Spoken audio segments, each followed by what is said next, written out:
Oh, everybody, welcome. Welcome. Give everybody a few moments to get connected to audio here. As you're joining us, it would be wonderful if you could add your year of graduation. If you are a current student, put your year of your master's that you'll be earning your master's. For our alums, put the year in your name that you earned your master's. Just fun so we can kind of identify some people and learn more about our community. So, and if you're not able to rename yourselves, we can add it. Lily, I think I can do it for you, Lily. We can put it on there. There we go. Yeah. If anyone else has trouble typing it into the thing, you can pop it into the chat and we can edit your names for you if that works. But all right. So I think Jenna will continue to monitor the waiting room and we will go ahead and get started. I'm so thrilled to be the one to get to kick off the first session of our second annual now Alumni Speaker Series. So I'm Julie Dorsey. I am the current chair of the department and also really proud alum. I finished my master's in 2003, my bachelor's in 2001. I'm in the third graduating class, so it's amazing to see so many alums on here, recent and ones from a little further back and current students. And I know I heard from a lot of students who were asking about the recording because there's always competing things in the evenings, especially this time of year. So we know lots of people will be accessing this asynchronously as well. And we're just grateful to have the technology to be able to do it. So I'm just going to give a brief welcome and talk a little bit about the series and what's upcoming, and then turn it over to Jenna, who will go over some accessibility information, and then we'll introduce our speaker. So again, this is the second annual Alumni Speaker Series, and I am so grateful for all the work that has happened over the last only like 10 months. I was trying to count. It's been less than a year, and in less than a year, we've accomplished some pretty amazing things. This was born from an idea from Julia and Emma, who are now seniors. They were juniors at the time, who just were so visionary and started to question, like, how do I learn more about innovative and advanced practice areas? And they brought that question to Jenna, who then came to me, and that married with some of my vision around deepening our connections with our alumni and strengthening that community. And from that sort of birthed this series, which as I said, now is going into our second term of hosting. And if we think about how quickly it came together, it was pretty unbelievable. We met over winter break in 2020, 2021, and put a call out to our alums. And within something like 3 or 4 days, we had 17 speakers lined up across 12 different sessions for the whole semester. The same thing happened this fall when we put the call out. In 3 days, our entire speaker series was full. And we actually added extra sessions in April because that's OT month. So we figured let's do some extra because we had some additional alums, and we're just so thrilled with the lineup. It just keeps blowing my mind with the amazing things that our alums are doing, and their willingness and generosity and their time, and they're wanting to give back and talking to our students and helping you all to continue to learn and grow and to network, right? To know who's in our community, connect with each other. Our community really is the best. As we think over the last 18, 19 months or so, right, it's been a significant time of disruption, disconnection, grief, hardship. But this series has been such a bright light for me personally, and I think I speak for many who have been active in this series all along, that this has been such an amazing way to, bridge some of that and come together and really think about these shared interests, giving our students some hope and ideas around the future, pathways that maybe they didn't even know existed. And you're going to hear about even more this year with some fascinating things that our alums are doing. And I think in that time of disconnect, again, it's just been such a bright spot for me personally. And I'm just so grateful that everybody has put in this work, our alums, our current students who keep showing up, and everyone who's doing work behind the scenes. So I want to talk a little bit about what is coming up, just as a teaser. I'm not going to give it all away because sometimes we want to let the suspense build, but next month we'll be joined by Katie Cooper, who's going to talk about her innovative work in supporting employee health and wellness and well-being. In November, Rebecca Simon is going to be talking about complementary health approaches and integrative health. December, we're going to spend some time with Molly Lynch, who's going to talk about, she was in a really great NICU panel last year. She's going to do a deep dive into a day in the life of a NICU OT. And then I'm going to save some of the spring topics for later for surprising you, but it's pretty exciting. Everything just keeps getting better and better. And again, I'm so grateful for all of you for making the time tonight and for those who are going to be watching this recording at another time. So without further ado, I'm going to turn it over to my wonderful colleague, Jenna Heffron, who is going to share some of the accessibility features for tonight. All right, thank you so much, Julie, and thank you to you, Julia, and Emma for conceptualizing and bringing this alumni speaker series to life. So hi, everybody. Good evening.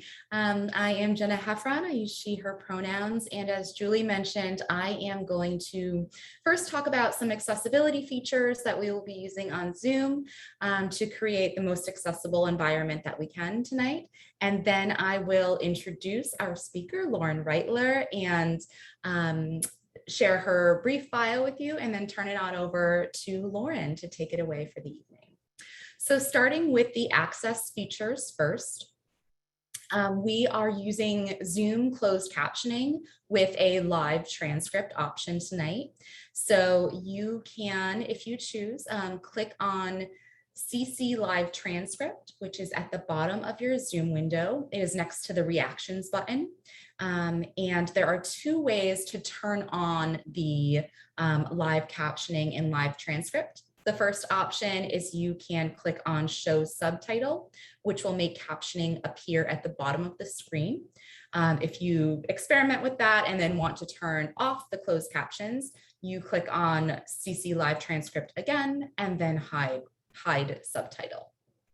So the second option is to actually view the full transcript as it goes throughout the evening. So instead of line by line, it'll compile the entire transcript for you, and that will appear on the side of the Zoom window. The tricky part about that is if you want to simultaneously view the full transcript in the chat, which also typically is on the right side of the window, you can then go to the top of the live transcript window and click on the downward facing caret. I've missed saying this, but it's also called a caron. And then you can click on pop out and then move the live transcript anywhere on your screen. As I mentioned, we'll also be using the chat feature. The chat is at the bottom of the Zoom window, as many of you know by now, next to the participants button. And similar to the live transcript, if you want to move that around, you can click on the caron at the top of the chat and pop out and then move it around your screen. So we welcome you to use the chat feature throughout this presentation. Today's event will be more discussion based, so feel free to add to the discussion, ask any questions that you might have of Lauren.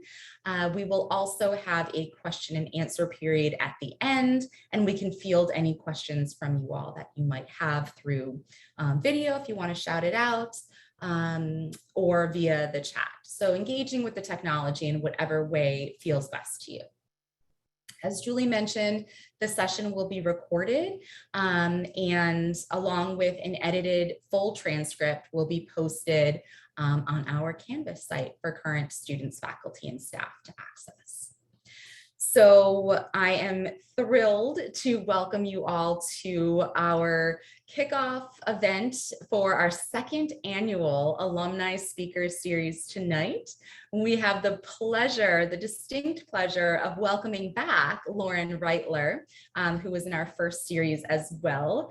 And she will share tonight her experiences with us as an OT in critical illness recovery. So welcome, Lauren. So Lauren is an occupational therapist specializing in critical care rehab.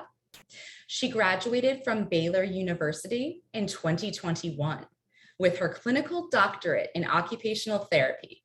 She graduated from Ithaca College in 2018 with her master's degree of science in occupational therapy. Lauren currently serves as an adjunct professor at Baylor University and works full-time in a 44-bed medical surgical intensive care unit. She has completed various IRB-approved research projects focusing on the role of OT in the ICU and will be presenting at Johns Hopkins Critical Care Rehabilitation Conference this fall.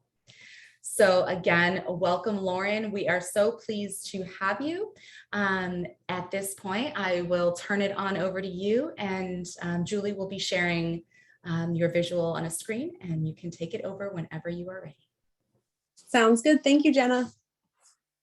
Hi, everyone. I'm so excited to be talking with you all. I love any opportunity to share kind of what I've been working on and specifically sharing kind of OT's role in the ICU and overall in critical illness recovery, really just to show what we can do as OTs. Julie, would you be able to share the screen?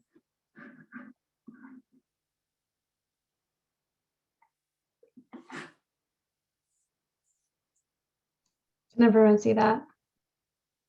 Yeah, I can see it. Okay. I'm going to go into present mode. Sounds perfect. Thank you. So kind of how I got into OT in the ICU and my journey from there, it wasn't necessarily something I thought about in school or really knew much about. I knew I liked the hospital setting, and I was very fortunate to kind of fall into a role where the hospital that I'm working at was looking for a therapist to work in the ICU kind of full time. We have 3 full-time physical therapists in the ICU where I work, and I'm the first full-time OT. So it was really exciting to kind of start and to look at all the different things that OT is able to bring into this setting. Could you go to the next one, Julie, please? So just a brief overview of what OT kind of is in the ICU. The ICU in general, so the Society of Critical Care has their ABCDEF bundle. OT just happens to touch on 3 of those in the bundle, which is kind of a set of guidelines that ICUs are meant to follow to provide the best care to patients. So the DEF I kind of have here first. So delirium prevention and management, that's the main thing I focus on. It's something important that I try to start as soon as a patient's admitted into the ICU. And for example, if they are intubated, meaning they have like a breathing tube, I try to start the prevention of delirium, because delirium is something that acute change in mental status can prolong hospitalization. It can prolong intubation or ventilator time in general. And it can cause other problems down the road that can lead to bigger issues when patients leave the hospital. So OT is really great because we get to do things like environmental adaptations, doing different cognitive strategies, and engaging patients in their typical routine. And all of those things are things I kind of implement as delirium prevention and management once individuals kind of show signs of delirium. The second main focus in the ICU is early mobilization.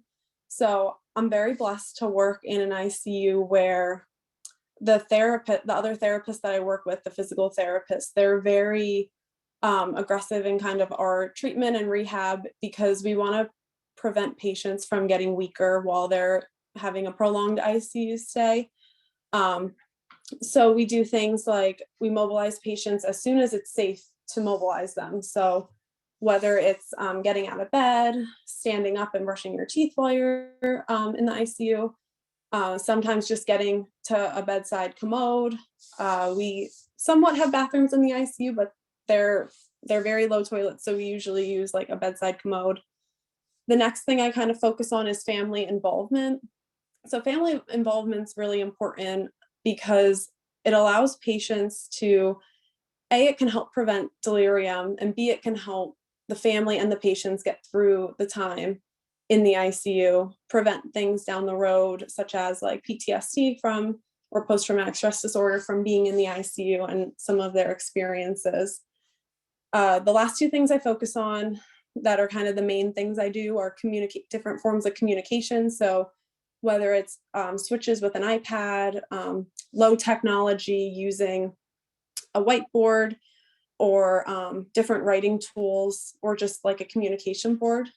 And then positioning and fabricating orthoses. So I do fabricate orthoses for some of the surgical patients that we have. I work in a medical surgical ICU, so a lot of my patients are surgical.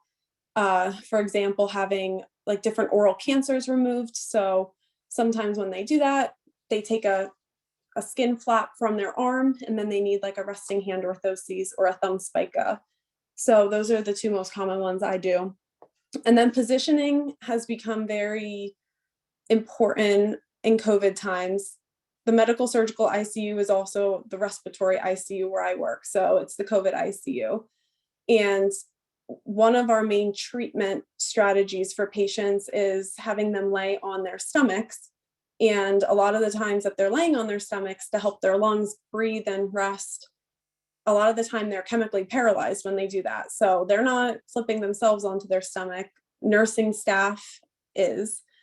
And sometimes when this happens, as much as we try to prevent it, being on a paralytic, your muscles are very loose and it can lead to having a shoulder subluxation. So I work a lot with nursing to try to prevent this from happening and preventing injuries down the road from that, such as like a brachial plexus injury. Okay, Julie, could you go to the next one, please? So this next picture I wanted to show because this is kind of like somewhat of an image of what you may have of what OT could be like in the ICU. And it is like this sometimes. We can get patients to the sink, we can do things. Looks like she's on oxygen and has the telemetry with her. So the OT is monitoring her vitals, and we can do very like awesome interventions like that. And then the next slide, please. This is what most of my patients look like. So they don't look like this the whole time, but this is usually the starting block for them. And in the reality of COVID right now, this is especially what a lot of our patients are looking like. So this is a patient who's intubated. So they have the ventilator to breathe. It looks like they're on a lot of different medications in the IV. They could be on like pressor medications, keep their blood pressures up. They could be chemically paralyzed, different things like that. But as soon as it's medically appropriate, OT and PT, we try to go in, and I try to start things like helping them communicate, helping them understand that while they have this breathing tube in, their wrists are tied down, but it's not because they did anything wrong, different things like that. So they can start to make sense of kind of where they're at, what's been going on since they've been in the hospital. Okay, the next one, please. So I wanted to start off with a case study to kind of walk you through something to just kind of show my thought process and kind of how I got to where I got to in my critical illness recovery OT good stuff. So a 21-year-old male, he was diagnosed with acute respiratory distress syndrome secondary to his COVID pneumonia. So he was in the hospital for an extended period of time from April of last year through June. He had acute kidney injury requiring continuous dialysis. He was in septic shock. He had severe agitation when we tried to pause his sedation, most likely related to like his delirium and also just his not understanding of where he was, what environment he was at, and like being intubated. And he had orbital nasal and oral bleeding. So all of these kind of factors really prohibited his senses because he couldn't smell, he really couldn't see. And now he had this tube in his throat. So at one point he was prone, laying on his stomach. He was chemically paralyzed. And once we started to do the waking trials, when he was somewhat stable, to see kind of where his cognition was at and to see if he could breathe on his own, he just demonstrated the severe agitation, and that prevented sedation and ventilator wean.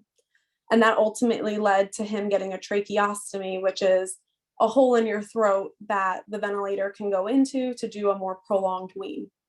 So this is kind of the typical patient I have right now. And Julie, could you go to the next slide, please? So kind of where to start. These are the different things that when I kind of go in the room and see a patient of this severity who's going through an illness like this is kind of where I start as an OT. So autonomy is my main thing, because in the ICU, a lot of individuals are stripped of their autonomy. A lot of the time, like, they just have a hospital gown on. They might not know the curtains closed. They feel very exposed. So I try to address communication needs right off the bat as soon as they're able to communicate. Activities of daily living, like oral care. You can do oral care when patients are intubated. And especially once they get like a tracheostomy, oral care is super important, because, for example, in his case, he was intubated for close to 25 days. So his mouth needed some oral care. So trying to engage him in that was awesome. And then just offering a choice in task for him, because after all, trying to make meaningful tasks, like what's important to him, what is the first thing he wants to do now that he's awake. And then there's the psychosocial demands. So looking at post-ventilator trauma, lack of family presence once someone's diagnosed with COVID, and especially at this early stage of COVID, we did not have visitors in the hospital at all. So he's going through this all alone. He's waking up and there's unfamiliar faces around. And that can kind of lead to that post-traumatic stress disorder, not having familiar face around, not really knowing where you are. Some patients describe experiences where they were going to MRI, but they didn't know that at the time when they were intubated and sedated. So they thought that they were going to be cremated. They have different stories like that they truly thought were real, and they start to come back to them in pieces once they leave the ICU. And then cognition and delirium. So trying to address his cognition and provide appropriate stimulation. So if someone's a little more agitated, trying to do like calmer stimulation, but just kind of weighing what's appropriate to kind of weigh risk versus benefit. So not having the patient get too worked up where it could trigger like a coughing fit with the ventilator and needing to up their settings, but trying to find something that can help them stay awake, help them understand the situation, and help them breathe with the ventilator. And then early mobilization. That's a lot of the time when someone's intubated like this patient was and has the ventilator and is as deconditioned as he was. I work with physical therapy a lot. We do pulmonary toileting, which is essentially getting someone up, working on coughing, working on breathing techniques so that they can get all their secretions up and help keep the lungs very clean. And then also strengthening. So our main goal in the ICU is, we know we might not get them ready to go right home, but we want to help minimize post-intensive care syndrome. So post-intensive care syndrome is the concept of having different physical cognitive deficits following an ICU stay. So for example, prolonged delirium can lead to deficits in short-term memory and attention. So having something like that, having weakness, all those things lead to post-intensive care syndrome, also known as PICS. Next slide, please, Julie. So these two pictures are kind of interventions that I would start at the early phase. So if you can see the patient that's intubated, he's communicating, moving his fingers. The therapist is having a conversation with him, even though he's not able to verbalize, he's awake. And the second picture is someone who is sitting at the edge of the bed. And that's just, for some patients, that's after a month of being in the ICU, sitting up in bed for the first time. Next slide, please, Julie. Thank you. So I love theory. I know in school, I was thinking like, I'm not going to use this theory. Like, why am I learning so much theory? But the Kawa River model is one that I just think describes the ICU so great, because individuals will come in with other things going on in their life, and their life's completely flipped upside down. In this patient's case, he had this prolonged ICU stay, now has PICS. has a tracheostomy now, has COVID-19 implications where it's going to take a good 7 to 8 months for his lungs to kind of get even close to back to where they were. And it's important for us as therapists to kind of understand that whole picture. And that's what we do as OTs, try to view the whole picture. And when planning interventions and creating discharge recommendations. So with this patient, the whole team was very supportive of, we wanted to get him to acute rehab. That is the highest level of rehab that we have. And he was appropriate for it. So we were really pushing for that. And as an ICU therapist, that was my goal. I wanted to get him to the appropriate level of rehab so he could get the help that he needs to go home and live out his life as independently as possible, how he was before, and return back to work. Next slide, Julie. So this patient I was lucky to kind of follow along with because I ended up doing a case study on him. And I saw that he went to acute rehab, which I was super excited about. And then he was at acute rehab. He ended up getting his tracheostomy decannulated, which is incredible. He was eating, he was walking, talking, doing all the things that we were not expecting him to do after a short month at rehab. And then on discharge, he was sent home with outpatient OT. And during his time in the ICU, he ended up having an ulnar nerve injury. So he went to outpatient OT. He got an orthosis fabricated, and that was kind of it. So he was still unable to write well to his level what he was doing before, and his profession was working with children. He was a school teacher. So that he wasn't able to drive. He was still deconditioned and he wanted to return to work, but he wasn't able to. He was having a lot of PTSD symptoms, like nightmares in the middle of the night, just different things like flashbacks and whatnot. And then he was still having some cognitive deficits related to short-term memory and attention. So I was seeing this pattern a lot with primarily our COVID patients, but any long-term patient that essentially would get critical illness myopathy PICS. And I was a little frustrated with the system because I felt like patients weren't getting what they needed when they left. So one of the things I started looking into was the concept of a support group, somewhere where patients and families could go to express their needs. And then I came across a patient who, he was an ECMO patient. So we have patients on life support. ECMO is a machine that oxygenates your blood when your lungs aren't able to do it.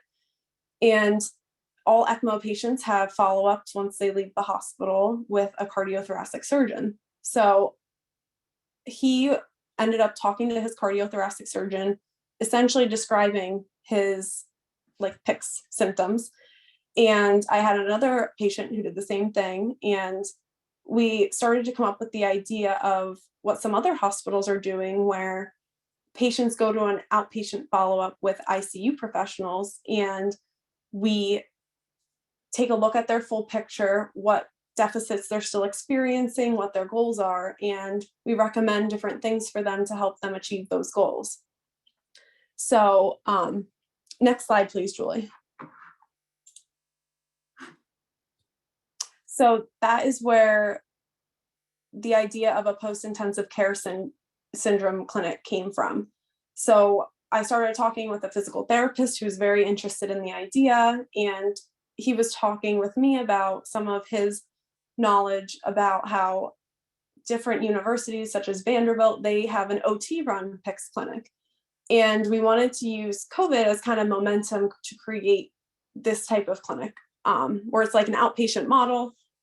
Patients come and that meet a specific criteria, and we evaluate their needs and we try to place referrals so that they're getting the follow-ups that they need and that they're still on that path of being an ICU survivor and getting back to their baseline.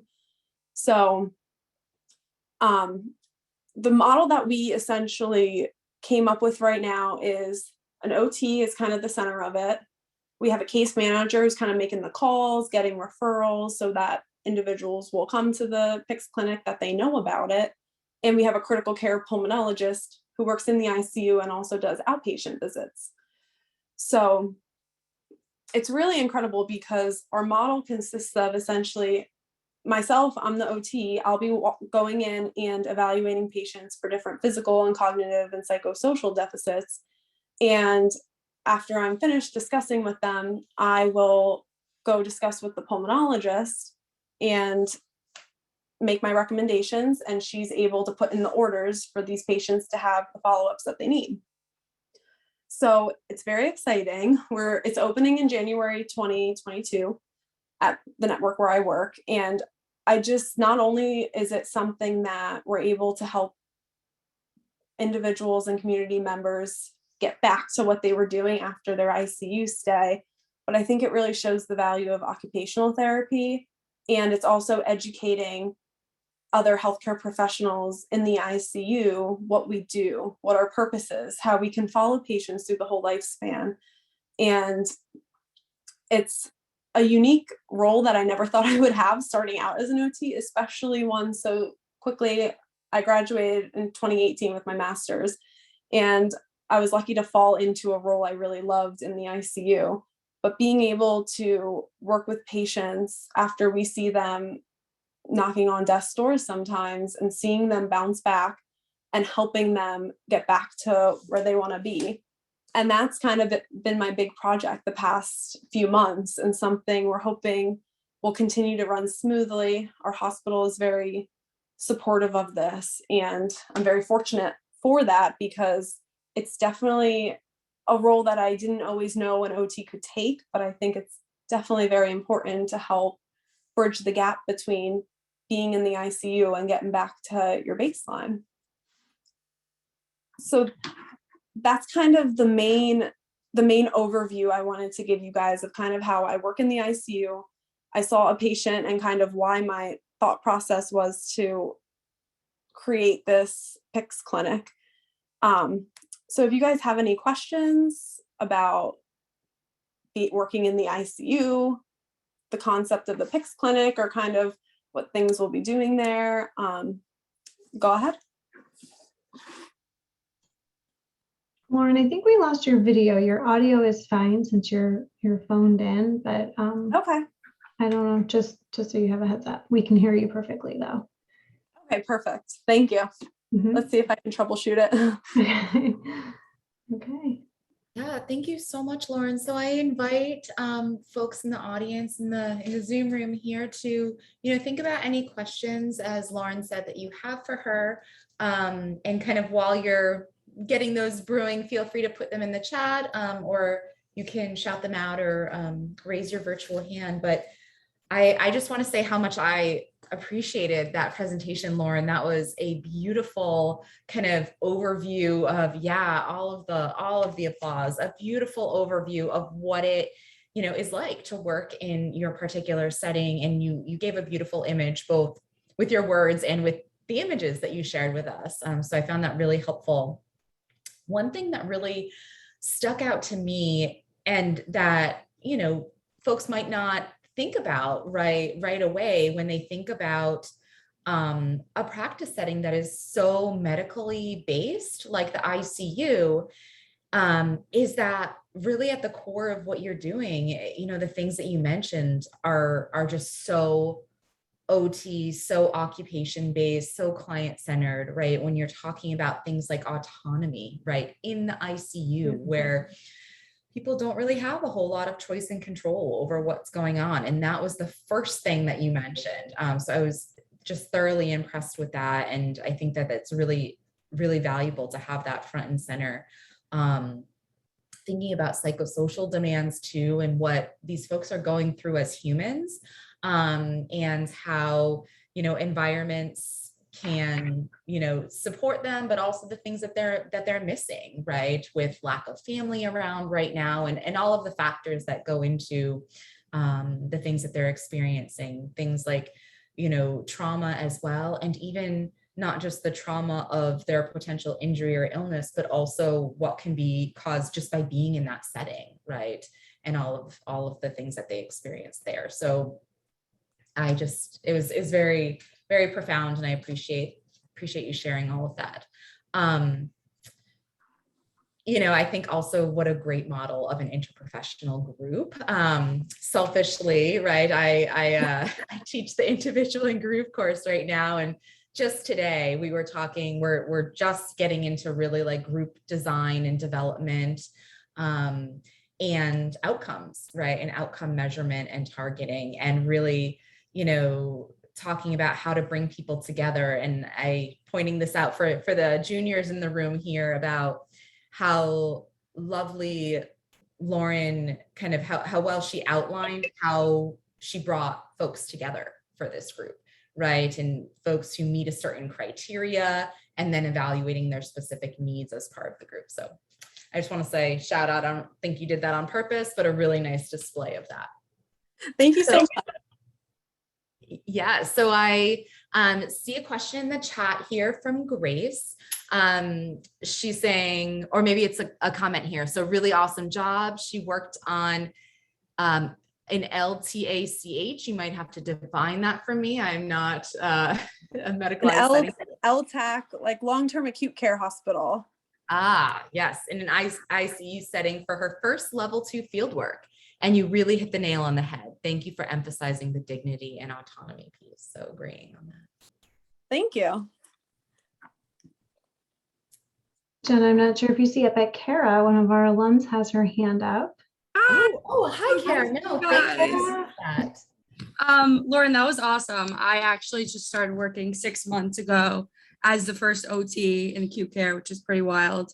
And I've been getting experience in ICU. I have so many questions, so I'm going to try and connect with you offline because sounds good. Yeah. It's hard at times being the only OT and feeling like I can't believe they're trusting me with this. But I guess when you first started, you're the only OT there as well, right? Yes. Well, I'm the only OT in this ICU. So I work at a fairly large hospital where we have like a trauma ICU, we have an open heart unit, we have a cardiac ICU, NICU, all those different. So we do have OTs in other ICUs, just not necessarily to this level where they're full-time in the ICU. Right. Yeah. Mine's kind of the same. I'm mainly on the stroke unit, and then I'll see like med surg, ortho patients. And then when it's appropriate in the ICU, I guess just like, what's your biggest piece of advice of someone who's starting out just like you did? Similarly, in the ICU being the only OT, I'm still like advocating for OT every day and interrupting doctors and other professionals who are like, oh, your physical therapist is here. And I'm like, no, OT. Yes. Just like, again, we're going to connect offline because I have a lot of questions, but just like one big piece of advice you would share. So the biggest piece of advice that I have, I actually received from, at the time, our head physical therapist for the critical care department. And he started in the ICU with no physical therapy in the ICU at this hospital. And he told me that I have to focus on the marathon and not like the short race. So I know where I want OT to go at the ICU where I work. And I'm trying to focus on like that long game versus, and being patient with that long game versus getting frustrated that, like the other day, I've been working in the ICU for this ICU for 2 years. And I had a nurse come up to our therapy station and ask, is anyone here an occupational therapist? Oh God. And it was funny because all the PTs are like laughing. They're like, yeah, Lauren. She's like, oh, I thought you were PT. So and the nurses don't mean anything by it. It's just the long game. So that's my best piece of advice, what I'm trying to follow right now. Thank you.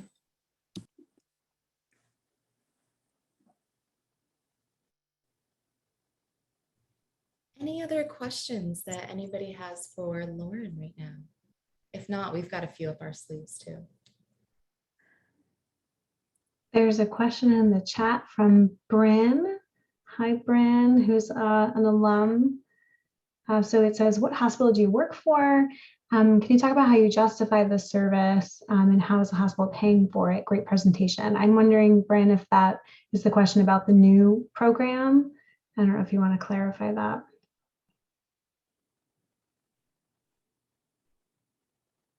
Yeah, guys, it is. Hey, everyone. Such a great thing to have. Yes, it's for the new program. So the PICS program. So right now I'm PRN at the hospital here, and I go into we don't have like people dedicated to the ICU. So we just float in there and float in and out. But it seems like such a great PICS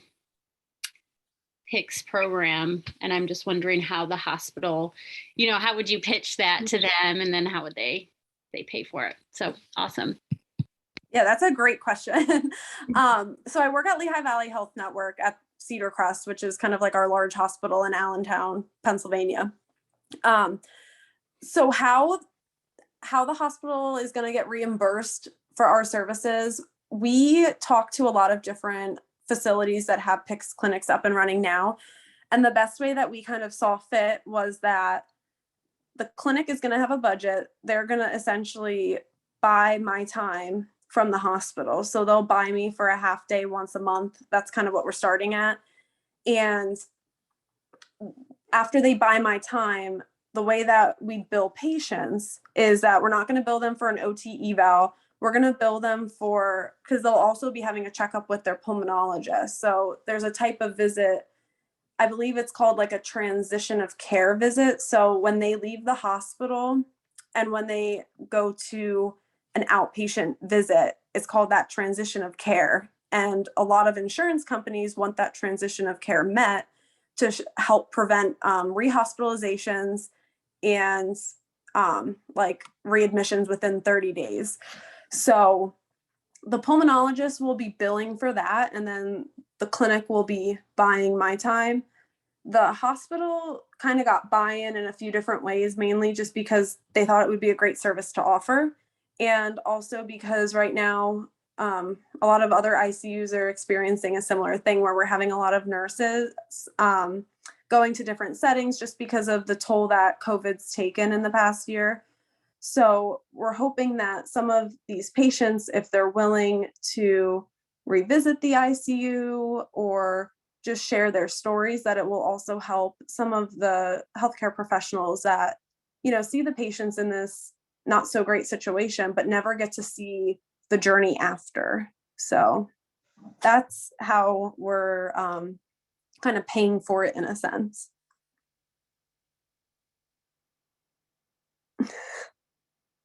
I love that piece, Lauren, about addressing this burnout, which is real in healthcare practitioners right now, and that power of the nurses getting to see their patients, whether or not they were the patients that they, worked with directly, which is seeing the impact of their care. I can see how that would be so really profound for them to have that experience. And it's great that you're able to provide that and connect that. That's not actually something that I had really thought of, but for a hospital to think about investing in employee health and well-being in that way, like that seems pretty innovative and forward thinking in my opinion. Yeah, I'm very happy that our hospital is supporting us in that way for the nurses that really put in a lot all day.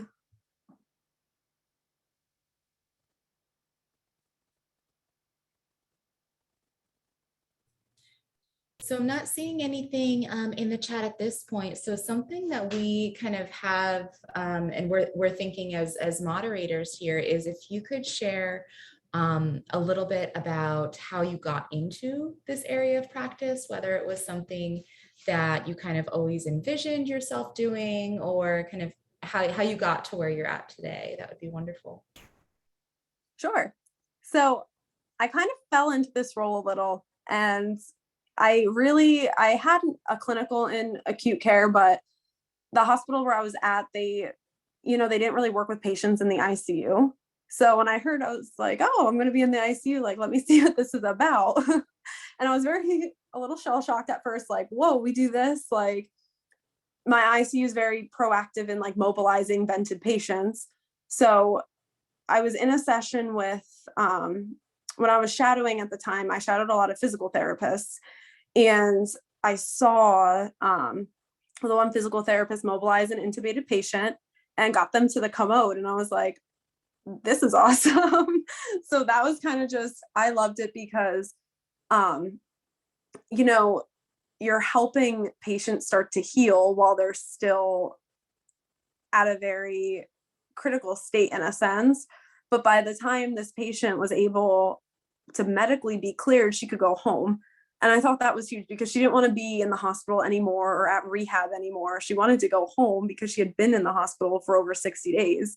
So as soon as I kind of saw that and saw that we had the power to help change the journey of these patients after they leave the ICU for the better, that's kind of where I knew I just wanted to stay there. And I've had to advocate a lot along the way of, you know, if other parts of the hospital are busy, typically the first place that we pull to help is the ICU. But my managers have been great with the response and the discussion of all patients are important at all levels of care, and that we need to have therapists at all levels of care to support them. Thanks. That's really powerful. You know, particularly the piece about just the, you know, on the one hand, right, I'm hearing you say things that, you know, OTs kind of gripe about pretty often about like, oh, still having to advocate for our profession. But on the other hand, just hearing you say how important we are, right, in helping kind of people along the way to get right from being intubated in the ICU to home, right? And the perspective and approach that OT can bring that is unlike any other profession. So thank you for sharing that. Thanks.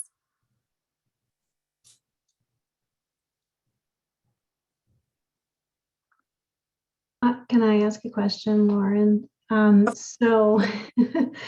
Of course, my heart just goes aflutter when you start to talk about theory. And I also, when I was a student, wanted nothing to do with theory, and then realized how incredibly important it was to practice when I got into practice. And now as an educator, try to tell students, I swear you're going to want this someday, right? Can you just talk a little bit more about that? I know people are probably grumbling, like, why is Julie asking about theory? But I just think it's amazing because our students like might believe you, right? To hear, how did you get into deciding, okay, I really want to ground this program in theory, and like I want to ground what I'm doing in theory. And I think especially in acute care and the ICU, where it is such a challenge to do occupation-based practice for so many reasons. And we just had a student do his individual thesis on OT and acute care, and in particular looking at occupation-based practice. And you know, to design a program that uses a model that isn't biomechanical rehab, you know, I think is pretty amazing. And I just want you to talk a little bit more about that. Yeah, of course. So theory, so I can't say I got there on my own.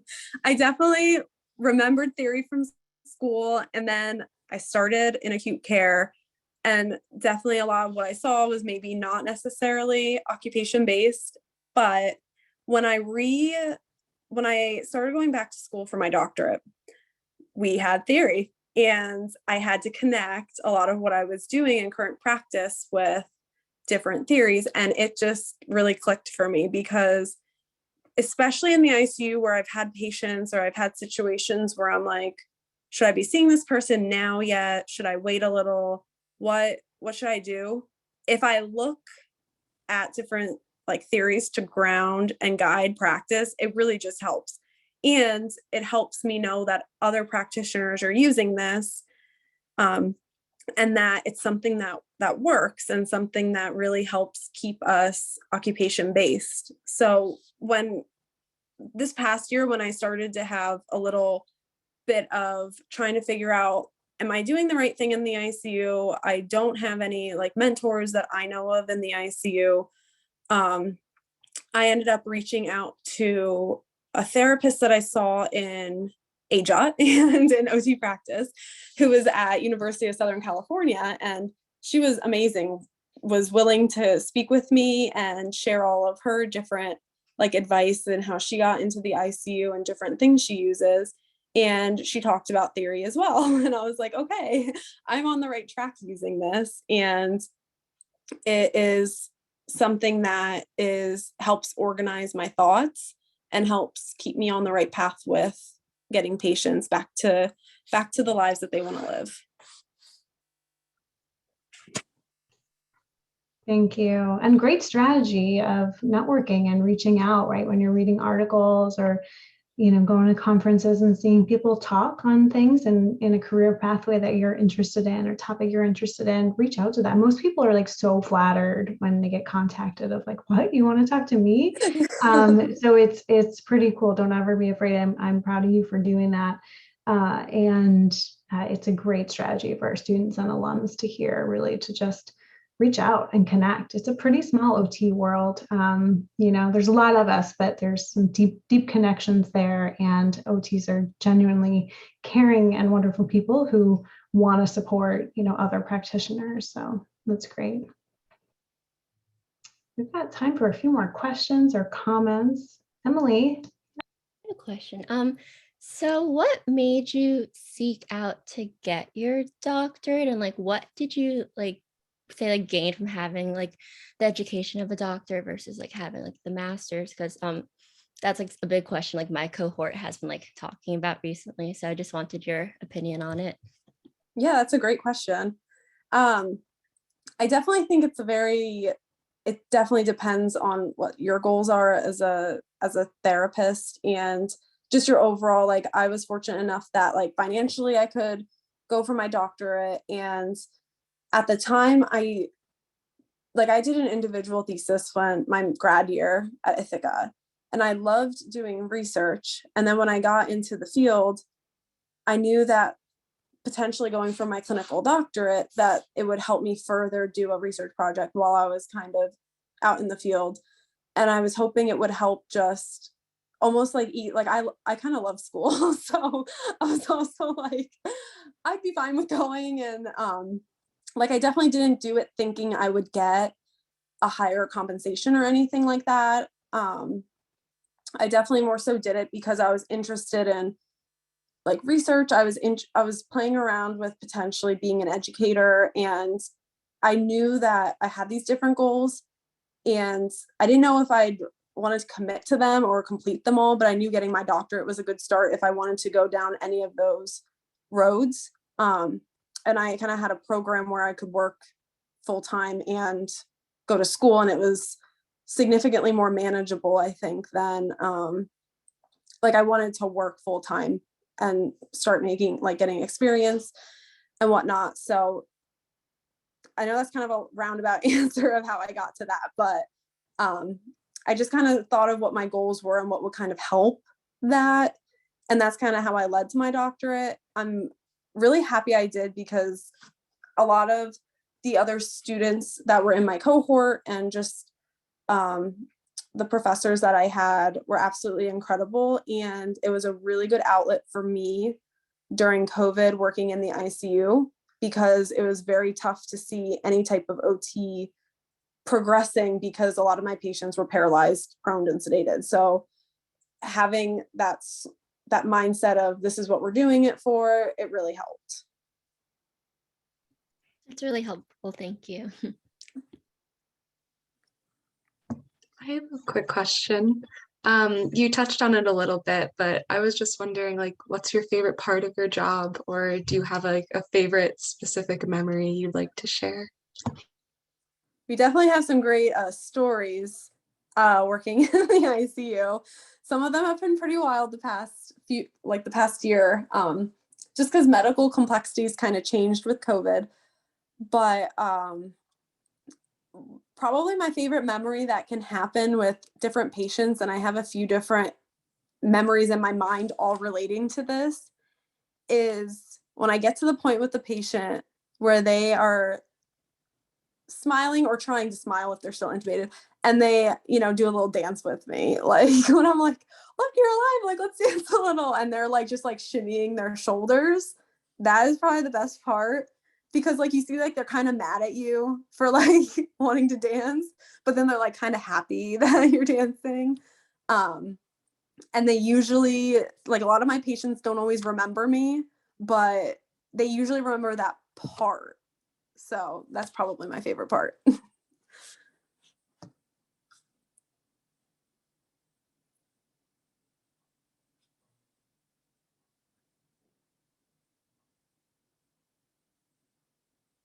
I feel like you should name it the ICU shimmy or something. Yeah, you definitely need an official name for it. Yeah, yeah. Any last questions or comments in our final moments here?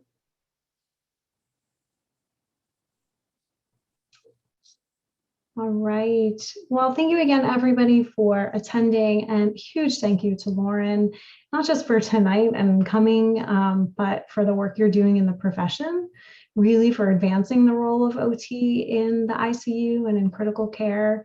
I mean, a trailblazer in terms of this new program, and just you make us so proud. I mean, you're a change agent, you're out there, you are using theory and evidence to support what you're doing in practice. It's like our dream as educators is to see our students and alums on the other side of doing these phenomenal things that we know that you're all so capable of, and you just really make us proud. And we're so glad that you joined us tonight to tell us more about your amazing work. Huge congratulations to you for getting your doctorate during COVID while working full time. Like, that's a massive feat. You made it sound easy, but yeah, that's huge. So congratulations. Thank you so much.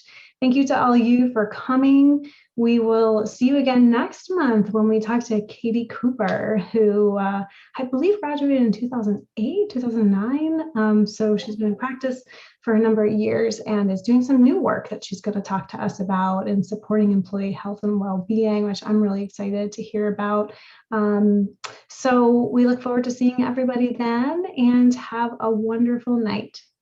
Bye.